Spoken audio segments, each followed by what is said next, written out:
오늘 우리 함께 나눌 말씀은 마태복음 9장 14절에서 26절 말씀입니다. 마태복음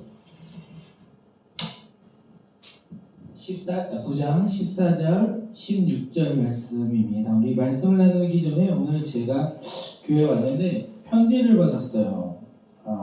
두 군데서나 편지를 이렇게 받았는데 혼나는 편지였습니다. 무슨 편지냐면 하나님을, 예수님을 믿는다면 정확히 알아야 된다. 그 다음에 12지파가 있으니까 이 땅 가운데 천국을 맛보고 싶으면 12지파 가운데 와라. 이렇게 편지 내용이 있었어요. 이 편지를 받으면서 안타까운 마음이 많이 큽니다. 우리가 하나님의 말씀을 정확히 알고 그 말씀에 따라 순종하며 살아가는 것이 얼마나 큰 기쁨인 것인지 오늘 새삼 다시 한번 이 편지를 통하여 깨달았습니다. 오늘 주님께서 주시는 편지는 이런 편지가 아니라 우리에게 구원의 역사와 놀라운 사랑이 가득한 편지의 내용이 아닐까 생각합니다. 오늘 말씀이 우리 삶 가운데 사랑의 편지가 되어서 오늘 그 편지를 통하여 우리 삶이 변화되는 놀라운 축복의 시간이 되길 바라겠습니다. 함께 마태복음 9장 14절에서 26절 말씀 읽도록 하겠습니다. 시작. 그때 요한의 제자들이 예수께 나와 이르되 우리와 바리새인들은 금식하는데 어찌하여 당신의 제자들은 금식하지 아니하나이까. 예수께서 그들에게 이르시되 혼인집 손님들이 신랑과 함께 있을 동안에 슬퍼할 수 있느냐. 그러나 신랑을 빼앗긴 날이 이르느니 그때에는 금식할 것이니라. 생배 조각을 낡은 옷에 붙이는 자가 없나니 이는 기운 것이 그 옷을 당기어 헤어짐이 더하게 되며 새 포도주를 낡은 포도주에 넣지 아니하나니 그렇게 하면 부대가 터져 포도주가 쏟아지고 부대도 버리게 됨이라. 새 포도주는 새 부대에 넣어야 둘이 다 보존되느니라. 예수께서 이 말씀을 하실 때 한 관리가 와서 절하여 이르되 내 딸이 방금 죽었사오나 오셔서 그 몸에 손을 얹어 주소서. 그리하며 살아나겠나이다 하니 예수께서 일어나 따라가심에 제자들도 가더니 12해 동안이나 혈루증으로 앓은 여자가 예수의 뒤로 와서 그 겉옷가를 만지니 이는 제 마음에 그 겉옷만 만져도 구원을 받겠다 함이라. 예수께서 돌이켜 그를 보시며 이르시되 딸아 안심하라 내 믿음이 너를 구원하였다 하시니 여자가 그 즉시 구원을 받으리라. 예수께서 그 갈리의 집에 가서 비리 묻은 자들과 떠드는 무리를 보시고 이르시되 물러가라 이 소녀가 죽은 것이 아니라 잔다 하시니 그들이 비웃더라. 무리를 내보낸 후에 예수께서 들어가사 소녀의 손을 잡으심에 일어나는지라. 그 소문이 그 온 땅에 퍼졌더라. 아멘. 오늘 함께 우리가 나눌 말씀의 제목은 율법에서 믿음의 시대로 라는 제목으로 함께 말씀을 나누도록 하겠습니다. 오늘 말씀은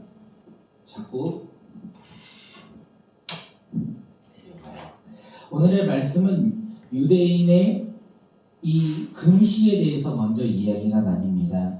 그때에 이제 마태와 죄인들과 식사를 하시는 예수님을 보고 많은 사람들이 판단하는 그때에 요한의 제자들이 예수께 나옵니다. 이 요한의 제자들은 아마 요한을 따르고 요한이 감옥에 갔을 때 예수님 앞에 나왔던 제자들과 다르게 그들은 자신의 믿음으로 그리고 자신의 생각으로 나아갔던 자들이 아닐까 생각됩니다. 그들이 14절에 이렇게 얘기합니다. 우리와 바리새인들은 금식하는데 어찌하여 당신의 제자들은 금식하지 아니하나이까. 유대인들은 일주일에 2번씩 물도 마시지 않으면서 금식을 했습니다. 이때 요한의 제자들도 그리고 바리새인들도 아마 이렇게 금식하지 않았을까 생각합니다. 일주일에 2번 모세가 시내산에 올라갔던 월요일과 모세가 시내산 내려온 목요일, 월요일과 목요일에 2번의 금식이 있는데 그들은 이 2번의 금식을 지켰다, 율법을 따랐다, 전통을 이어나갔다라는 것입니다. 그 누구보다 그들은 열심히 금식했을 것입니다. 세상 사람들이 바라보던 바라보지 아니하던 어쩌면 그 세상 사람들의 눈을 의식하며 그들은 금식할 수도 있었을 것입니다. 그들은 누구보다 열심히 금식하며 살아갔는데 지금 예수님의 제자들은 금식하지 않는 것을 보고 그들이 이야기합니다. 우리와 바리새파 사람들은 금식을 하는데 왜 당신의 제자들은 금식을 하지 않습니까? 이 말을 하고 있다는 거예요. 어찌 보면 그들은 예수님이 오신 이유를 모르고 있다는 것입니다. 더 이상 예수님께서 오심으로 말미암아 율법과 전통이 중요한 것이 아니라 예수 그리스도 우리 삶 가운데 구원자로 오신 예수 그리스도가 중요한 것인데 그들은 그것을 바라보지 못하고 아직도 이 시대에 살아가고 있는 삶의 모습이었다는 것입니다. 그래서 왜 그들은 금식하지 않느냐, 왜 율법을 지키지 않느냐, 왜 전통을 따르지 않느냐 이렇게 이야기하고 있다는 것입니다. 예수님은 이 질문을 듣고 그 대답을 하십니다. 혼인집 손님들이 신랑과 함께 있는 동안에 즐거워하면 된다. 그리고 두 개의 비유를 합니다. 생배 조각을 낡은 옷에 붙이는 사람은 없다. 새 포도주는 새 부대에 넣어야 한다. 이렇게 주님께서는 이 제자들에게 이야기를 하고 계신다는 것입니다. 다시 말해서 예수님은 이제 새로운 시대가 열린다. 예전의 시대는 지나갔고 새로운 시대가 시작되었다라는 것을 이야기하고 있습니다. 요한의 제자들이 구약의 율법과 유대 전통을 따랐지만 예수님은 율법을 성취하러 오신 분이었기 때문에 율법과 전통이라는 것에 있는 분이 아니라 그것을 뛰어넘어 율법을 완성시키는 분이라는 것이 오늘 말씀에서 우리가 볼 수 있는 대목이 아닐까 생각되어집니다. 예수님이 금식기간에 이렇게 말을 했습니다. 왜 요한의 제자들이 왜 당신의 제자들은 금식하지 아니하나이까? 왜 율법을 지키지 않나이까? 이렇게 말할 때 예수님께서는 새 것은 새 부대에 넣어야 한다. 율법을 지키는 것도 중요하지만 율법을 완성하려면 그를 믿어야 한다. 이렇게 이야기하고 있다는 것입니다. 그러면서 그렇게 이야기하고 있을 때 한 관리가 옵니다. 마가복음에서는 이 관리를 누구라고 말하냐면 회당장 야이로라고 합니다. 그가 예수님께 와서 이야기합니다. 지금 방금 내 사랑하는 딸이 죽었사오니 오셔서 그 몸에 손을 얹어주시면 살아날 것이다. 살아날 것이니까 우리 집에 가셔서 내 죽은 딸에게 손을 얹어 살려달라. 이렇게 이야기하고 있습니다. 이 당시 유대인들은 예수님을 얼마나 이렇게 비판적인 시선과 이렇게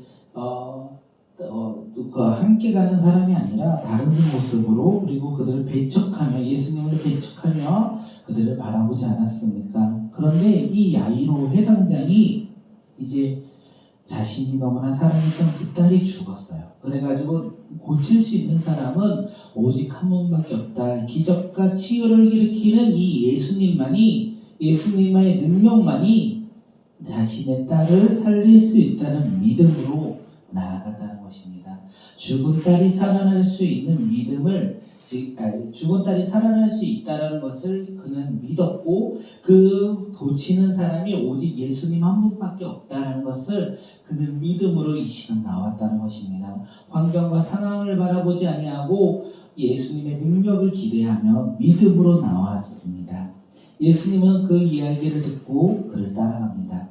그를 따라가는 그 길 가운데 12해 동안의 혈루증을 앓는 피를 흘리는 여인을 만나는 사건이 일어납니다.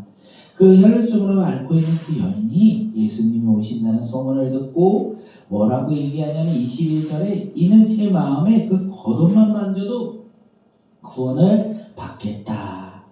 제 마음에 그 겉옷만 만져도 병든 것이 나을 것이다. 라는 믿음이 있었어요. 그리고 예수님이 지나갈 때 그녀가 예수님의 뒤로 갑니다.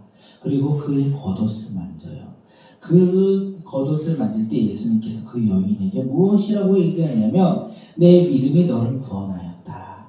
내 믿음이 너를 병든 것을 고침을 받게 하였다. 이렇게 얘기하고 있습니다. 예수님은 이 여인의 행동을 보시고 말씀하신 게 아니에요. 자기 들어와서 그 족자락을 만지는 것을 그 행동을 보고 예수님께서 말씀하신 것이 아닙니다. 그의 믿음을 보시고 그녀의 믿음을 보시고 병든 것을 고칠 수 있는 분은 오직 예수님밖에 없다라는 그 믿음을 보시고 예수님께서 병든 것을 고쳐주셨다라는 것입니다. 그리고 얘기합니다. 네 믿음이 네 겉옷을 만져도 구원을 받겠다는 너의 마음이 구원을 얻게 했다.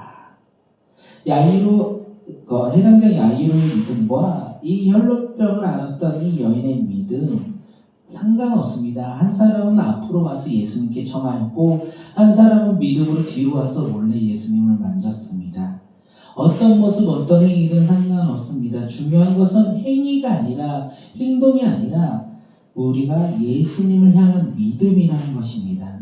율법을 지킴으로 우리가 구원받는 것이 아니라 예수 그리스도를 믿음으로 우리가 구원받는데 우리가 그 예수 그리스도를 앞으로 나아가서 예수를 믿는다, 예수를 고백한다는 것도 좋고 뒤로 가서 예수님을 향하여 간절한 마음으로 믿는 것 또한 상관이 없다는 것입니다. 오늘 본문이 우리에게 이야기합니다. 어떤 믿음을 가질 것이냐, 어떤 것을 가질 것이냐, 예전에 있는 율법을 취할 것이냐, 아니면 능력이요 구원이요 생명이신 이 예수 그리스도 이름을 믿을 것이냐. 오늘 이것을 우리에게 이야기하는 것입니다. 예수님은 그 혈병 앓는 여인이 나았고 이제 야이로 갈릴리야 해당된 야이로의 집에 갑니다. 그리고 한 여자아이를 봐요. 많은 사람들이 슬퍼하고 있고 아파하고 있는 그 모습을 보면서 이렇게 얘기합니다. 무엇이라고 얘기하냐면 24절에 소녀가 죽은 것이 아니다. 자고 있다라고 예수님께서 말씀하십니다. 이 말씀을 듣고 거기에 있던 사람들이 무엇이라고 얘기합니까? 서로 비웃었다. 이렇게 이야기하고 있습니다. 예수님이 소녀가 죽은 것이 아니라 자고 있다는 이 말씀을 듣고 많은 사람들이 비웃었다는 거예요. 그런데 예수님은 모든 사람을 물리치시고 그 소녀의 손을 잡을 때 어떤 놀라운 역사가 일어나냐면 사람들은 죽었다라고 고백했던 그 소녀가 예수님이 손을 잡으시니까 일어나는 놀라운 기적이 발생했다는 것입니다.